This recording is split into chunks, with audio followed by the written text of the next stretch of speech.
खरं म्हणजे मालमत्ता कर थकवणाऱ्यांचं महानगरपालिका आता काही म्हणजे त्यांची आता काही खैर नाही कोणाची, ज्यांनी मालमत्ता कर बुडवलाय किंवा भरत नाही आहे. अनेक अशा गोष्टी आहेत की ज्याच्यामध्ये मग ते हेलिकॉप्टर असतील, त्याच्यामध्ये त्यांचे भूखंड असतील, त्याच्यामध्ये त्यांच्या इमारती असतील, अगदी मोठ्या प्रमाणात ॲडव्हान्समधले कॉम्प्युटर असतील, जे जे त्या करपोटी थकवलेल्या पैशांची वसुली होऊ शकते ते महापालिका आता करणार आहे. महापालिकेने मुळातच हे सगळं करण्यासाठी म्हणजे आपण अनेकांना प्रश्न असतो थकबाकीच्या विरोधात कारवाई कशी होते, तर त्याच्यामध्ये मालमत्ता जप्त केल्यानंतर कर भरण्यासाठी 2 ते 3 वेळा नोटीस दिली जाते. ती नोटीस दिल्यानंतर त्याला म्हणजे 3 वेळा जरी नोटीस दिली तर त्याला तो पिरियड दिला जातो, ह्या पिरियडमध्ये तुम्ही भरा. ते नाही केलं, मुदतीत ते कर नाही भरला तर ते लिलाव करण्याचे अधिकार हे महापालिकेला असतात. आणि तशी सुधारणा पण करून घेतली कायद्यात की ते अधिकार प्राप्त व्हावे म्हणून. कारण बऱ्याच वेळेला लोक मग कोर्टात जाऊन बसतात, कोर्टामध्ये फार वेळ लावतात, हजर राहत नाहीत, तारखांवर तारखा आणि महापालिकेला त्रास देण्याचा प्रयत्न करतात. लिलाव करण्यासाठी मालमत्तेची जी किंमत ठरवायची आहे, म्हणजे आता आपणच म्हणालात की 2 हेलिकॉप्टर लिलाव होणार आहे. आता त्या हेलिकॉप्टरची लिलाव करताना त्याच्यामध्ये किती घ्यावी, कशी करावी, यासाठी आम्ही निविदा पण काढतोय जे तज्ज्ञ लोकांची. कारण असं कोणालाही आणलं आणि म्हटलं तू हे सगळं कर तर तसं नाही होणार आहे. त्यासाठी त्या मालमत्तेची किंमत ठरवण्यासाठी तज्ज्ञ लोकांची टीम मिळवण्यासाठी त्याच्या पण निविदा आपण करतोय.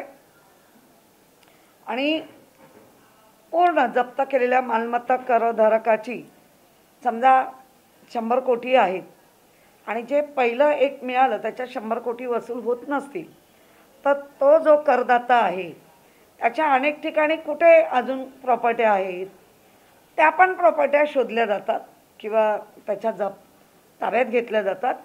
आणि जोपर्यंत आमचे पूर्ण पैसे महापालिकेचे करदात्यांनी भरले नाही तर त्याच्या इतर प्रॉपर्ट्यांना पण टाच येऊ शकते आणि ती करतात.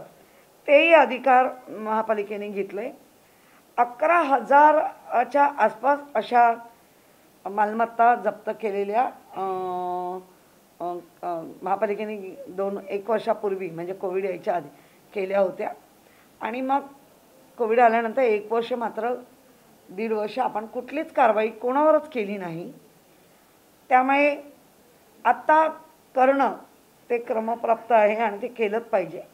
म्हणून महापालिका लवकरात लवकर हे निर्णय घ्यायला सुरुवात करते. त्यामुळे ज्यांचा कर मालमत्तेचा बाकी असेल त्यांनी त्वरित आमच्या महानगरपालिकेच्या अधिकाऱ्यांशी वॉर्ड लेवलला जाऊन संपर्क करावा आणि लवकरात लवकर भरून टाकावं. कारण खूपच महापालिका आता मात्र कुठली गोष्टींनी ज्या करदाते आहेत दिलेल्या संधी त्यांनी जर घेतल्या नसतील तर मात्र आता महापालिका थांबणार नाही, कर वसूल हा करणारच.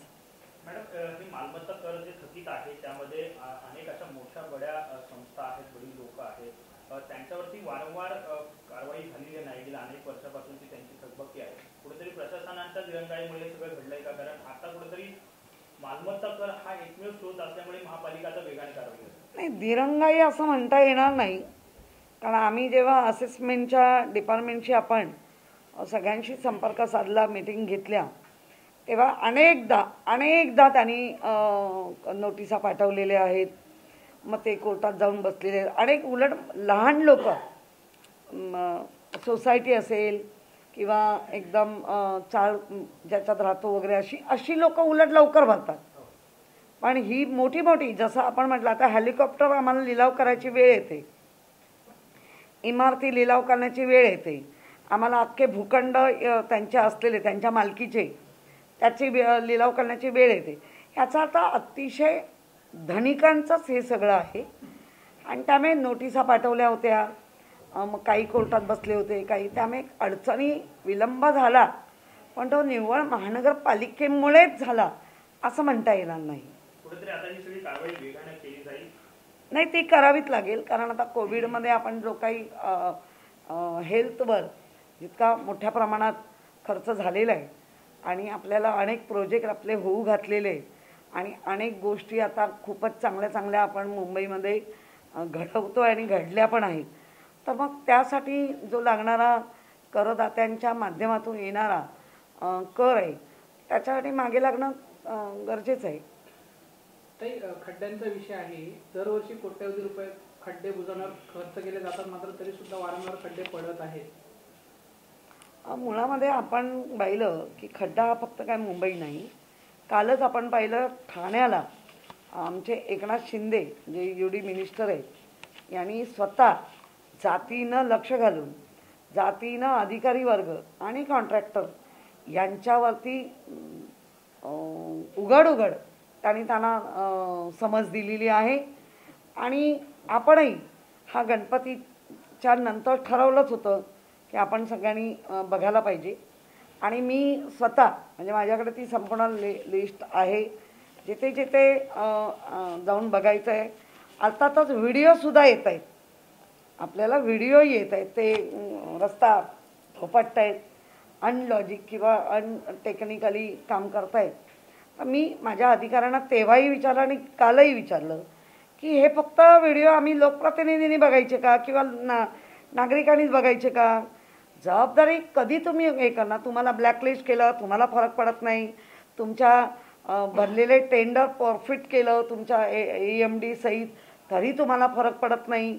याचा अर्थ मग बरं, आपण रस्त्यावरती फौजदारी कारवाया केल्या, अनेक लोक म्हणजे अधिकारी असतील, कॉन्ट्रॅक्टर असतील, तेही जेलमध्ये जाऊन म्हणजे गेलेत आहेत, तरी तुम्हाला काय? आणि हे काय फक्त मुंबईपुरतं नाही आहे.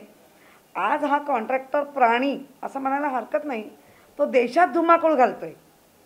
म्हणजे जर मुंबईचं धरलं, जर आमचं महाराष्ट्रामध्ये नागपूर असेल, नाशिक असेल, धुळा, जालना, जिथे जिथे महापालिका आहेत तिथे हेच आलटून पालटून जात आहे. त्यामुळे खरं आहे की यांच्यामुळे अख्खा महाराष्ट्राने अख्खा देश त्रस्त आहे. तरी पण एक जबाबदारी ओळखून की आम्ही नेहमीच जबाबदारीने काम करत आलो आणि करतो आहे. म्हणजे काय कारवाई केली तर जेल भोगलं आहे, मग त्यांच्या निविदा लोएस्ट आल्यानंतर त्यांचं भरलेल्या EMD काढले आहेत, त्या दिल्या नाही आहेत. 5-5, 7-7 करोडच्या EMD आपल्याकडे मिळालेले आहेत, तरी त्यांना फरक पडत नाही कोणाला, कॉन्ट्रॅक्टरना. अधिकारी वर्गांना पण मी आता उद्याच 12च्या नंतर आमच्या सगळ्या त्या व्हिजिट आहेत, सगळ्यांना मी आज कळवते, जेवढे माझ्याबरोबर येतील. नाहीतर मी महापौर म्हणून, कारण माझंही म्हणणं आहे, आता आम्ही असं नाही सांगू शकत तो BPTचा आहे, तो MMRDAचा आहे, तो अमक्याचा आहे, तो तमक्याचा आहे, कोणाचाही असू दे, डिक्लेअर करा, पाट्या लावा आणि त्या अधिकाऱ्यांना बोलवून आणि तो कोण कॉन्ट्रॅक्टर आहे त्याचं नाव बी करू, त्याशिवाय ह्यांना फरक पडणार नाही आणि ते करावंच लागेल आणि करणार. दरवर्षी हा मुंबईतील खड्ड्यांचा प्रश्न आहे. जे महानगरपालिकेच्या अखत्यारीतील रस्ते येतात त्या ठिकाणी व्हिजिट केल्यानंतर ज्या ठिकाणी खड्डे पडलेले आहेत त्याची संबंधित अधिकाऱ्यांवरती महापालिकेकडे एक मोठी कारवाई केली जाणार नाही. मुळामध्ये मी पहिले ती व्हिजिट घेते, आपण पाहूया सगळ्यांनी, कारण मी जाणार म्हटलं तुम्ही येणार. आता ते बघावंच लागेल एक किती वेळा केलं काय, त्याची सगळी पडताळणी करू. आणि काही अधिकारी जर असेच वागणार असतील तर ऐकताना नक्की मी सांगणार की यांच्यावर कारवाई करा. काही विरोधकांनी आरोप केला आहे की मुंबईत 17,000 खड्डे आहेत आणि ज्यामुळे मुंबईला कुठेतरी खड्ड्यात घालण्याचं काम महानगरपालिकेने केलं. नाही, विरोधकांना आरोप करणं त्यांचा तो एक ह्याच्यातला भाग आहे आणि विरोधक असे नेहमीच आक्रमक असले पाहिजे आणि ते त्यांचं काम चोख करतायत. अर्थातच त्यांचं काम करतायत म्हणजे बऱ्याच वेळेला खोटेच आरोप करून कामगिरी चोख दाखवत आहेत. त्यामुळे त्याच्याशी काही नाही, जे सत्य आहे, जे डोळ्याने दिसतं आहे, जे त्रासदायक आहे ते आपण पाहिलंच पाहिजे.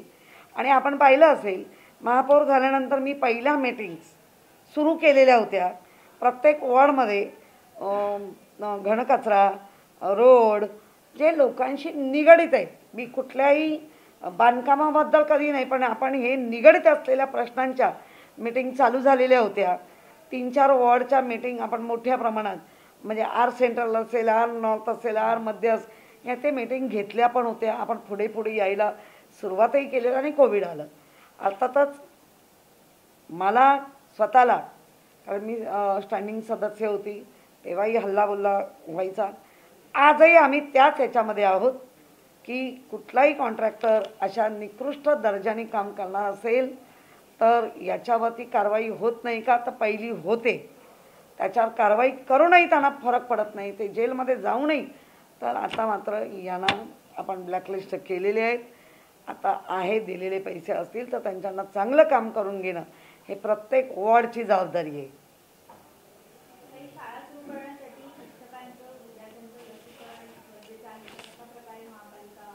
मुळामध्ये आपण पाहिलं 10,000च्या वर शिक्षक आहेत आणि लाखाच्या घरात विद्यार्थी आहेत. अर्थातच 8वी 9वी 10वी मुंबईमध्ये शाळा चालू कराव्या असा जो काही एक आता आवाज येतोय आणि आपण त्याला प्रतिसाद राज्य सरकार महानगरपालिका पण देते. तर त्याच्यामध्ये पहिल्या आधी शिक्षक आणि शिक्षकेतर जी लोक खाली आहे त्या सगळ्यांना वॅक्सिन दिलं पाहिजे. जसं उद्या म्हणजे आपण पाहिलं आहे 6 सप्टेंबर मीनाताई ठाकरे स्मृती दिन ह्या दिवसापासून चालू झालं की महिलांसाठी वॅक्सिनेशन. आदित्य ठाकरेंचा जो वरळी विधानसभा जो माझा वॉर्ड आहे त्या वॉर्डमध्ये आपण पहिलं महिलांचं वॅक्सिन आदित्य ठाकरे साहेबांच्या सहकार्याने आपण 1380 महिलांचं म्हणजे महिला आणि युवती 18 वर्षावरच्या युवती यांचं आपण वॅक्सिनेशन केलं. गेल्या शुक्रवारी महिलांचं निव्वळ महिलांचं अख्ख्या मुंबईत वॅक्सिनेशन झालं. उद्यासुद्धा फक्त महिला म्हणजे दुसरा डोस असेल किंवा पहिला डोस असेल 18 वर्षाच्या युवतींना आपण वॅक्सिनेशन देतो आहे. शिक्षकांसाठी वेगळा वॅक्सिनेशन ड्राईव्ह आपण चालू करतो आहे ज्याच्यामध्ये जे शिक्षक सगळेच मुंबईत राहत नाही आहेत, मुंबईच्या बाहेर पण आहेत, पण आपण त्या शाळेच्या माध्यमातून आपण शिक्षकांना पण आणि शिक्षकांबरोबर असलेले तो बाकीचा स्टाफ यांना पण ज्यांचं राहिलं आहे वॅक्सिन ती पण आम्ही चौकशी करतो आहे, त्यांच्याबरोबर बोलतो आहे.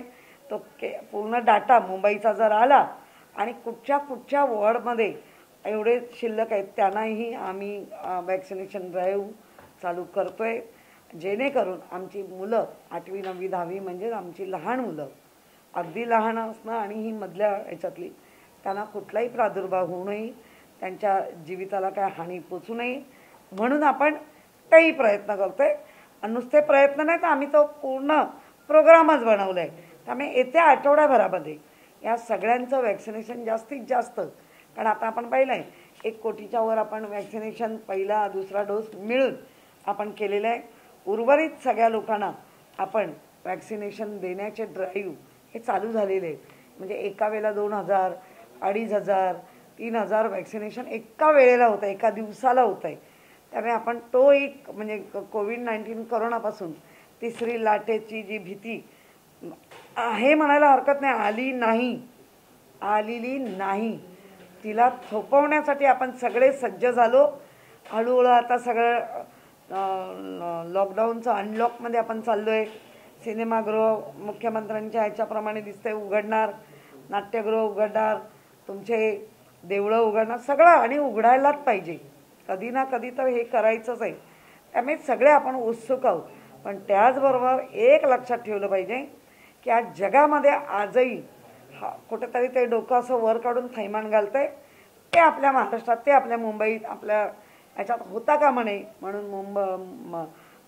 महाराष्ट्राची आघाडी सरकार, महाराष्ट्राचे मुख्यमंत्री उद्धवजी ठाकरे साहेब, महाराष्ट्राचे आरोग्यमंत्री राजेश टोपे साहेब हे सगळे मिळून मंत्रीगण सरकार मिळून ते प्रयत्न करत आहेत. स्वतः अजितदादा पवार यांनी पुण्यामध्ये तिकडे लक्ष देत आहेत. स्वतः सन्माननीय लोकनेते जे आमचे शरद पवार आहेत तेही ह्या सगळ्या गोष्टीवर लक्ष ठेवून आहेत.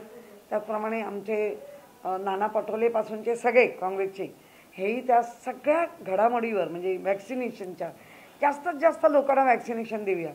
आणि तुमच्या माध्यमातून एकच सांगेन, वॅक्सिन जरी आपण घेतल्या तरी मास्क मात्र लावलाच पाहिजे. गर्दीत असाल तर स्वतःला सांभाळा.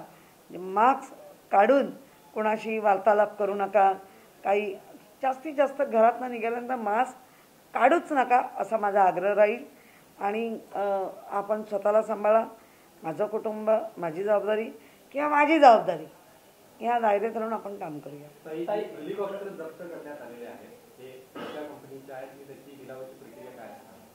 नाही, आपण तेच सांगितलं, हेलिकॉप्टर किंवा कुठलेही भूखंड वगैरे ज्याच्यासाठी आपण तज्ज्ञांच्या निविदा मागवतोय. निविदांप्रमाणे जे येतील त्यांच्या निकष महानगरपालिका नक्की ठरवेल. त्या निकषाप्रमाणे, कारण हेलिकॉप्टर हा विषय सगळा वेगळा आहे. त्यामुळे त्याचा नक्की कसा लिलाव केला जातो किंवा त्याचं काय किंमत ठरवली जाईल. कारण शेवटी स्टील ज्याला आपण म्हणतो, जे हेलिकॉप्टरचं वापरण्यात आलेलं जे मटेरियल आहे ते सगळंच आपल्याला ज्ञात असेल महानगरपालिकेला असं नाही. म्हणून आपण तज्ज्ञांची टीम ठेवतोय, निविदा मागवतोय आणि त्या तज्ज्ञांच्या म्हणजे स्वतः आमचे सुनील धामणे हे त्याच्यावरती काम करत आहेत. आमचा मोठे म्हणून वॉर्ड ऑफिसर आहेत, तेही त्याच्यावर काम करत आहेत. आपण पाहिलं 3 महिन्यात आपण बऱ्या मोठ्या 4-6 हजार कोटीचा आपण हे केलेलं आहे, कर प्राप्त आणला आहे करून. त्यामुळे जास्तीत जास्त सकारात्मक राहून मुंबईच्या असलेल्या अनेक चांगल्या प्रोजेक्टना चालना देण्यासाठी आणि ज्या याच्यावरती आपण अवलंबून आहोत, आपलं ऑक्ट्रायचं गेल्यानंतर जे पैसे आपण ह्या ह्याच्यातून महानगरपालिका उभी करू शकते, तर तिथे महानगरपालिका स्वतः जातीनं आणि कडक भूमिका घेऊन काम करते. पुण्याचा एक प्रकार समोर आलेला आहे. भाजप आमदारांनी महिला अधिकाऱ्याला शिवीगाळ करण्याची ऑडिओ क्लिप जे आहे बाहेर आली पाहिल्यानंतर कसं बघता येते? मी भाजपचा आमदार म्हणून मी बोलणार नाही, कारण आता हे आरोप प्रत्यारोप करत राहतो आणि मूळ विषयाला बगल दिली जाते, जे खरंच चुकीचं आहे. अर्थात ती मी ऐकली आहे. दोन्ही गोष्टी पाहायला लागतील. एकतर अधिकारी वर्ग जे लोकप्रतिनिधी आहे त्यांचं का ऐकत नाहीत. काही गोष्टी लोकप्रतिनिधी जेव्हा सांगतात त्यावेळेला लोकप्रतिनिधी घरचं काम सांगत नसतात, तर ते लोकप्रतिनिधी त्या असलेल्या याच्यामध्ये करतात. अर्थातच सर्वांनी, भाजपासहित सर्व नेत्यांनी म्हणजे आम्ही पण हा समतोल राखला पाहिजे, प्रत्येकाचा सन्मान ठेवला पाहिजे. आणि फारच हल्ली उथळ होत चाललं आहे, जसं तुम्ही म्हणताय की भाजपा तर हल्ली ती लोक जास्त उथळ होत चालली आहे. तर असं नका करू. मूळ प्रश्नाला मग बगल दिली जाते, कारण कदाचित ते आमदार नक्कीच मनापासून काम करत पण असतील, पण लँग्वेज चुकीची वापरल्यामुळे मूळ प्रश्नाची बगल दिल्यामुळे ज्यांना न्याय द्यायचा तो बाजूला पडतो. आणि म्हणून आपण नुसतं म्हणून चालणार नाही, मी सुसंस्कृत आहे, मी सुसंस्कारी आहे, ते दाखवावे लागतील. चेंबूरमध्ये एक घटना घडलेली आहे. 20 वर्षाच्या मुलीवर बलात्कार झालेला आहे, रॉड दाखवून बलात्कार करण्यात आला. काय माहिती काय? नाही, पोलिसांच्या बाबतीत आपण म्हणू तर जेव्हा जेव्हा माहिती कळते, कारण आपण बघितलं आहे राऊंडअपला पोलीस, म्हणजे मी बऱ्याच वेळेला मुद्दाम पण कधी कधी गाडी काढते, कारण मला ती सवय आहे की थोडंसं बघू आपली मुंबई आहे. तर मी त्या दिवशी पूर्ण मरीन लाईन्स, चर्चगेट इकडे रात्री 2ला गाडी काढली, कारण त्याचं काय तुम्हाला म्हणजे बऱ्याच असे पण आरोप उतारून दाखवत आहेत, तर तसं नाही. मला स्वतःला वाटतं की जर मी प्रथम नागरिक आहे या मुंबईची, तर मुंबईच्या सगळ्या सुखात दुःखात सगळ्यात मला माझं पुढचं पाऊल असलं पाहिजे. तर मी त्यावेळेला मरीन लाईन्सचा जो त्यांचा राऊंडअप चालला होता, अर्थातच मी महापौर गाडी दिली नाही, त्यामुळे त्यांनाही माहिती नाही या गाडीत कोण आहे. त्यामुळे मी त्या गाडीतनं जेव्हा पाहिलं तर मला खरंच मुंबईच्या पोलिसांचं खूप कौतुक वाटलं की म्हणजे तुम्ही जर पाहिलं तुम्ही जाऊ शकता. मरीन लाईनचा जो खालचा भाग आहे, इमारती आहेत पण त्या मोठी गल्ली आहे ज्याच्यातून मेन रस्त्याला आपण येऊ शकतो. त्यामुळे एखाद्या मुलीनी किंवा महिलेनी किंवा पुरुषांनी सुद्धा ठरवलं तर ते धोकादायक आहे, कारण ते जर एका पिलरच्या मागे लपले तर पटकन त्यांच्यावर हत्याराने हल्ला करू शकतात. म्हणजे ह्या आढावा घेणं खूप गरजेचं आणि तो मी घेतला. आणि मी रिअली सांगते, सगळ्या पोलीस स्टेशनचे पोलीस आपापल्या गाड्या घेऊन, म्हणजे नुसतं घेतला नाही तर मी थोडंसं घड्याळ लावून पण बसले की किती तासांनी त्यांचा राऊंडअप परत होतो आहे. तर मला वाटतं 2-2 तासांनी त्यांचा हे चालतो आणि वर त्याच्यानंतर पायी चालणारी पोलीस, बाईक घेऊन चालणारे, गाडी घेऊन चालणारे, म्हणजे मुंबई सुरक्षित ठेवण्यासाठी पोलिसांना जे काम आहे ते त्यांनी स्वतःच्या जबाबदाऱ्या जास्त वाढवून घेऊन किंवा वाढल्या आहेत करून ते करतायत. मला एक आघाडीच्या सरकारने माझ्या मुख्यमंत्र्यांचा अभिमान वाटतो की महिलांसाठी, म्हणजे मी बऱ्याच वेळेला महिला ज्या आमच्या काम करतात, पोलीस अधिकारी, शिपाईपासून त्या अधिकारी, 2 महिन्याची कॅरिंग असेल, 3 महिन्याची कॅरिंग, ते लगेच दिसत नाही, पण तिला 8 म्हणजे 12-12 तास उभं करून काम करणं तिला खरंच कठीण असतं. तरी त्या बिचाऱ्या करतात, कारण शेवटी पोटासाठी. पण आज मात्र संवेदनशीलपणा काय असतो, सुसंस्कार काय असतो हे मुख्यमंत्री उद्धवजी ठाकरे साहेब, त्याचबरोबर आत्ता जे आपले गृहमंत्री आहेत वळसे पाटील, हा सगळ्यांनी इतका चांगला निर्णय घेतला की जेणेकरून पोलिसांचं आत्मबळ महिलांचं सुद्धा वाढलं आणि त्यांनी इतक्या चांगल्या पद्धतीने निर्णय घेतल्यामुळे त्यांच्या कार्यक्षमतेचं जे हनन होत होतं थोडं, उलट कार्यक्षमता वाढली, कमी पिरियडमध्ये कार्यक्षमता वाढली आणि क्वालिटी मिळेल. कारण ऑब्वियसली 12 तास जेव्हा उभं राहायचं म्हटलं तर थोडं आपण बसलो किंवा थकलो तर इतर गोष्टींकडे लक्ष दिलं जाणार नाही. आणि इतका संवेदनशील, सुसंस्कारी किंवा एखाद्या खात्यावरती इतका विश्वास टाकून 12 तासांचे 8 तास करणं हे खरंच मुख्यमंत्र्यांना हॅट्सऑफ आहे. दिलीप वळसे पाटील यांनाही हॅट्सऑफ आहे की आज पोलीस महिला वर्ग माझ्याशी बोलतात तेव्हा अभिमान त्यांना वाटतो आणि हाच अभिमान आपल्या मुंबईला सुरक्षित ठेवण्यासाठी जास्त क्रियाशील होतील पोलीस अधिकारी महिला. मैंने आपको अभी मैंने यही कहा कि जो रास्ते का हर टाइम रास्ते के ऊपर बहुत ही लोग नापसंद करते हैं, उनका लोगों का नापसंद होना ज़रूरी है. हमारे महानगर पालिका ने उनके ऊपर बहुत से कॉन्ट्रैक्टर या अधिकारी जेल में गए, बहुत से निविदा जो भरते कॉन्ट्रैक्ट उनका जो EMD रहता है वो परफिट किया गया, करोड़ों का होता है, उनके ऊपर ब्लैकलिस्ट कर दिया तो भी उनको फर्क नहीं गिरता है. और ये कॉन्ट्रैक्टर जमात ये ओनली मुंबई नहीं, ये पूरे देश में घूमते हैं, ये पूरे देश में गड़बड़ करते हैं. अपने महाराष्ट्र के जो कॉन्ट्रैक्टर महाराष्ट्र में काम करते हैं, मुंबई में काम करते हैं, हर एक अलग अलग, लेकिन अपने अधिकारी वर्ग उनको शासन करने का प्रयास भी करते हैं. लेकिन कभी कभी ये भी दिखता है कि अधिकारी वर्ग जानबूझ के भी दुर्लक्ष करते, तो वो नहीं होना चाहिए.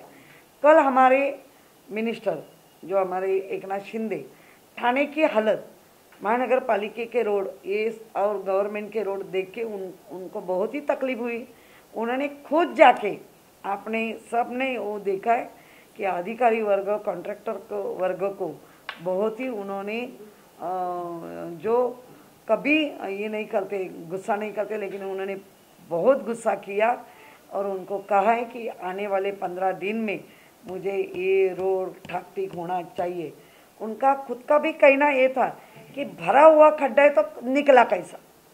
इसका मतलब है हम और डिनाई नहीं करते हैं कि खड्डे नहीं है, खड्डे जो है हम भी कल महापौर करके मुंबई के और हमारे विरोधी ये सबको मैं लेके जाएंगे, हम बात करेंगे और आयुक्त को ऐसे खड्डा भरा हुआ जिसका निकला है तो मैं खुद लेटर लेके बोलेंगे उनको कार्रवाई करो अधिकारी वर्ग और कॉन्ट्रॅक्टर के ऊपर. तर एक मराठीत प्रश्न आहे की महानगरपालिकेचं जे पोर्टल आहे त्याच्यावर 950 खड्ड्यांच्या तक्रारी प्राप्त झाल्या, पण 400 ते 450 खड्डे फक्त बुजवण्यात आले. नाही, निश्चितच जे पोर्टलवर आलेल्या सगळ्या खड्ड्यांची दखल घेतली जाते. जे खड्डे आता जसं आपण म्हटलं ठाण्यातल्या आमचे सन्माननीय एकनाथ शिंदे साहेबांनी सांगितलं की भरलेला खड्डा परत निघाला कसा, अशा बऱ्याच वेळेला होत आहे. आपण नक्की बघू ते कारण कुठल्याही गोष्टीला आम्ही सामोरं जातोय, सामोरं जाऊन आपण ते करतो आणि सगळं करत असताना मुंबईकरांना निश्चितच जसं कोविडमध्ये सांभाळलं तसं कोविडमध्ये आपण नीट सगळ्यांनी मिळून काम केलं. मुंबईकरांनी सगळे नियम पाळले.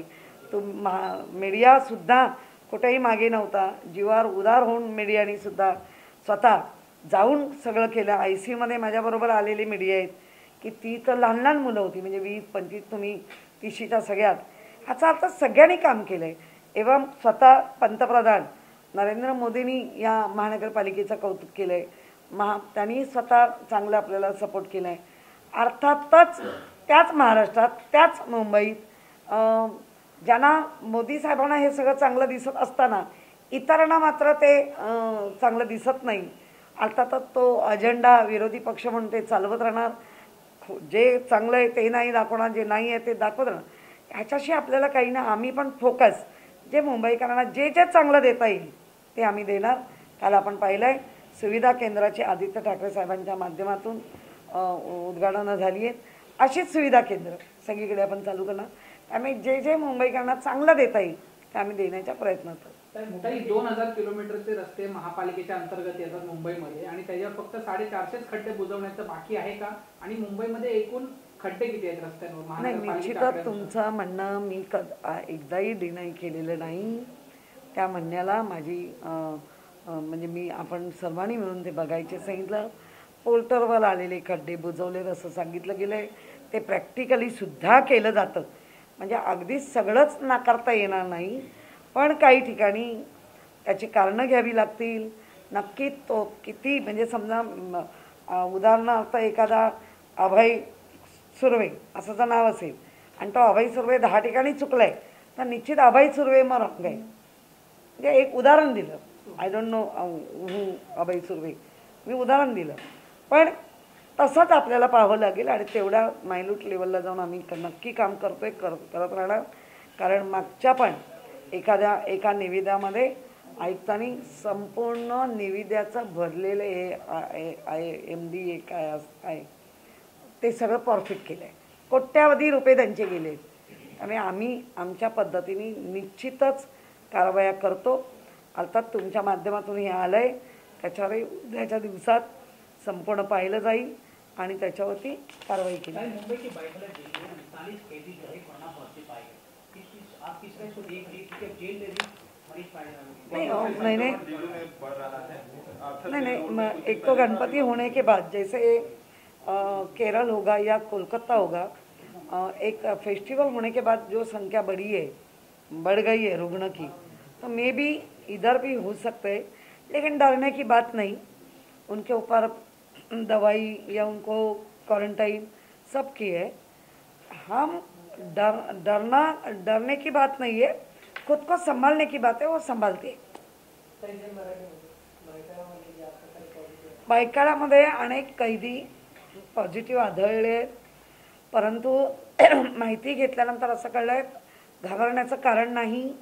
त्यांना क्वारंटाईन केलं गेलं आहे, त्यांच्यावर मेडिसिन चालू आहे आणि हेच आपण सांगतोय की 2 वॅक्सिन घेतल्या असतील. आपण सगळं करतोय, फक्त मास्क मात्र गर्दीमध्ये काढू नका. स्वतः जपा आणि तुमच्या कुटुंबाला जपा. एवढं जरी केलं तरी आम्ही रस्त्यावर तुमची काळजी घ्यायला किंवा हॉस्पिटलमध्ये सगळ्या याने आम्ही तयार. मुंबई के चेंबूर इलाके से एक बार फिर रेप की घटना सामने आई जहाँ 20 वर्षीय लड़की के साथ रॉड दिखा के रेप किया गया.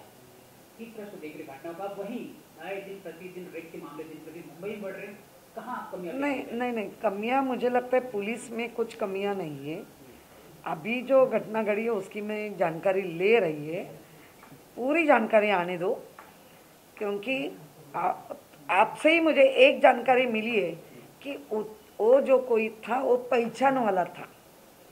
हम पहचान वाले लोगों के ऊपर कितना भरोसा करना चाहिए, यही तो मैं कह रही है कि एक सामाजिक बात बन रही है.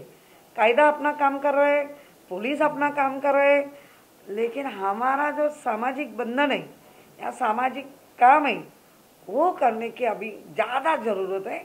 इसीलिए पूरी जानकारी आने दो, उसके बाद ही मैं कहेगी. क्योंकि एक थोड़ी सी ही जानकारी मिली है कि उसका पहचान वाला था.